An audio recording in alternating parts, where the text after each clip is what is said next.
Hello friends, and welcome to this Lenten reflection of Tuesday of Holy Week, presented and produced by myself, Father Tom Casey of the Society of African Missions, otherwise known as the SMA, and from the SMA Media Centre in Dola.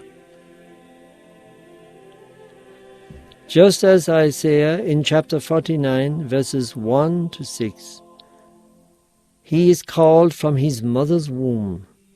And it's also true of us who are Christian, that God has chosen us from the beginning of the world. We are in his plan from the very beginning. God took special care while creating us, and we are unique with all our talents and special gifts to the world. Our lives are precious to him, and we are created to enhance this world. Isaiah was created from his mother's womb to prophesy to the people of his time. We are all born to be a light to the nations, just as Isaiah was. Isaiah's job was to restore Israel to its former glory after the Babylonian exile was over. Now for us, we are with some specific callings as well. And it's to the times and situations we are found in today that we are called. And just look at our world. It's a beautiful world. It has been enhanced with development by mankind. We almost have answers to everything we may think that is important. But look at the overall world that we live in. Has our world been saved from poverty? Are people still hungry in our world today? What of housing and sanitation? What about services to the poor from a medical and educational point of view? Have we more people been educated than before?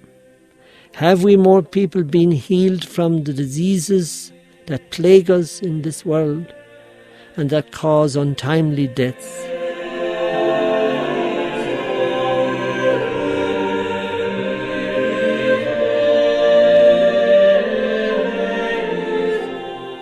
We may be aware of the encyclical letter of Pope Francis called Laudato Si, appealing to the world leaders and all of us alike, as it says, and I quote, "Priorities must be to eliminate extreme poverty and to promote the social development of their people. They are likewise bound to develop less polluting forms of energy production, but to do so they require the help of the countries which have experienced great growth at the cost of the ongoing pollution of the planet." End of quote. And on the availability of good drinking water, and I quote, "We know that water is a scarce and indispensable resource and a fundamental right.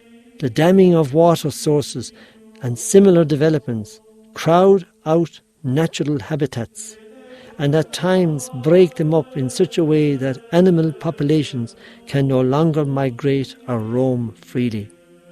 End of quote. This is the state of our world as we find it today, and we are called to be lights to this world.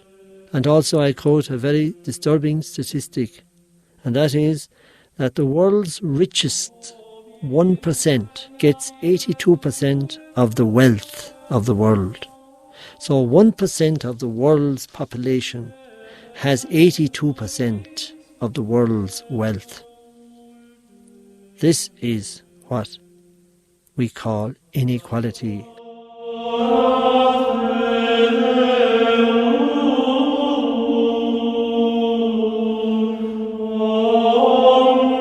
So the problems we are having today and that are in need of attention from our world leaders and from us Christians demands us to follow Christ, who is for total equality among peoples on the earth. The cry of the poor and downtrodden is still there.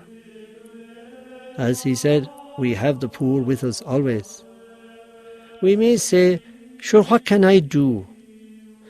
I'm only an unimportant person. We can pray, can we? We can be socially active. We can form pressure groups to lobby governments and institutions to change. We can write and publish articles in our magazines such as Echengelo and Speak Out, or write to newspapers. We are not so unimportant, you know. And indeed we have been chosen from our mother's wombs by God, who, as Isaiah says, He made my mouth like a sharp sword, and in the shadow of His hand He hid me. He made me a polished arrow, and in His quiver He hid me away. That's from Isaiah chapter 49, verse 2. Of course, this reading from Isaiah is pointing to the Messiah, whom we are travelling with this week on his journey to acquiring for us mercy and redemption. The ways of the world are closing in on Jesus, and we see those who ate with him and dipped the morsel of bread in the same dish as his. These are agents of the devil. Judas goes on to betray, and the darkness tries to take over and win. Jesus says in John chapter 13, verse 31, now is the Son of Man glorified, and in him God is glorified. The darkness shall not win. End of quote. For Jesus, who is one so good, his enemies and disloyal companions are many, and indeed he will end up in the hands of the authorities that will eventually kill him. In John chapter 13, verse 37, Peter says to him, Lord, why cannot I follow you? I will lay down my life for you. End of quote. Peter, in all his enthusiasm, makes a promise that he is predicted as breaking before the cock's shrill voice heralded the dawn of the following day. The demands of the gospel are great, and we can never fulfill any of them unless we are one in the glorified Christ. And in a sense, Peter is unable to make his promise because he doesn't know the risen Christ yet. I quote from an article called Living Space. We too have betrayed Jesus and those around us so many times. We have broken bread with Jesus in the Eucharist and then turned our backs on him by the way we treat those around us. We have promised at confession, with his help, never to sin again, and then gone out the door and repeated that same sin that we had just confessed. End of quote.